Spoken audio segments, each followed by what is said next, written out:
Well, I was very fortunate to be the American ambassador in Lithuania from 2000 to 2003. Even before I arrived, the focus was already here in Washington on the next second round of NATO enlargement.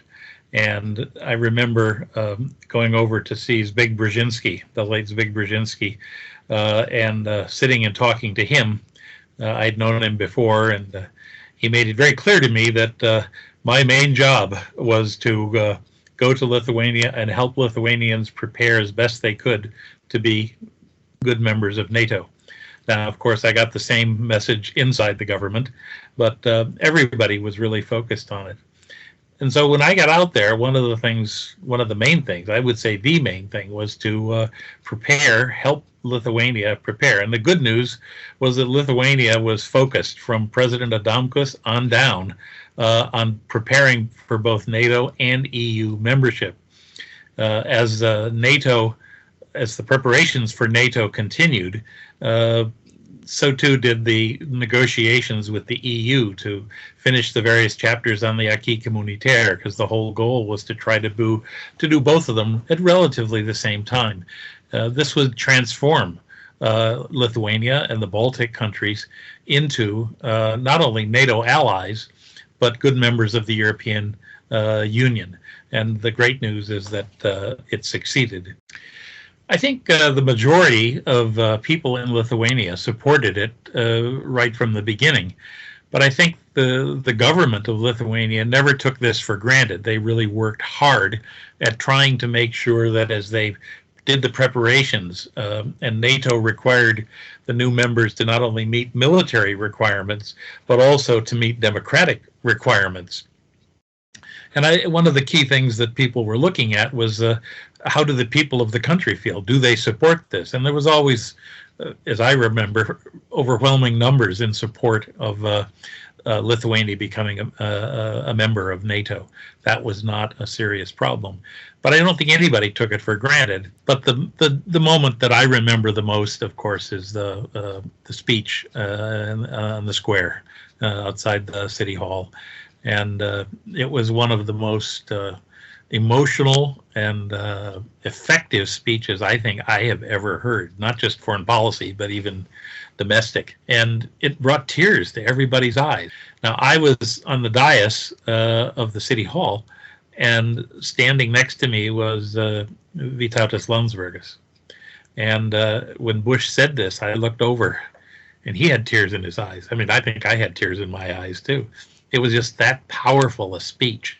And, it resonated with Lithuanians because they remembered what they'd been through.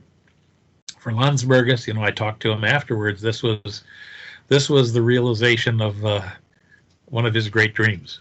And, I think that was the same for President Adamkus and for so many others in the audience that day. It was a really emotional, never unforgettable day. I think that whole period was just such an enormous, successful period, obviously for Lithuania and all of the things that it accomplished. It was a period that transformed Lithuania. It was one of those turning points in history. But I think it was also something of a turning point for us, for the United States, because we made a tough decision. There were people in the United States, you'll remember, who were saying, do we really want to do this? Do we want to give Article 5 to countries that literally border with Russia and with Belarus? And the decision President Bush made was the right one, and the overwhelming vote of ratification of the NATO treaty eventually was an indication of the bipartisan support. So it was one of those moments where a critical foreign policy decision was made. As we look at it now, of course, we see what the horrible things that the Russian forces have done in Ukraine, and I think it kind of vindicates the decision to expand NATO, to include the Baltic countries and others, to help them develop democracies, but then to protect their democracies and their young nations. And I'm proud of that moment, and I think everybody should be proud of it. it's a horrible thing what's happening in Ukraine. I'm proud that my own country is supplying weapons and support to Ukraine.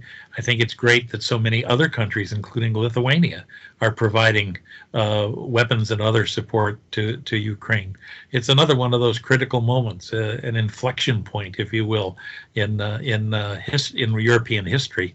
And I think so far we're doing okay, and we need to continue to do everything we can to help preserve Ukraine, its sovereignty, its independence, and its territorial integrity.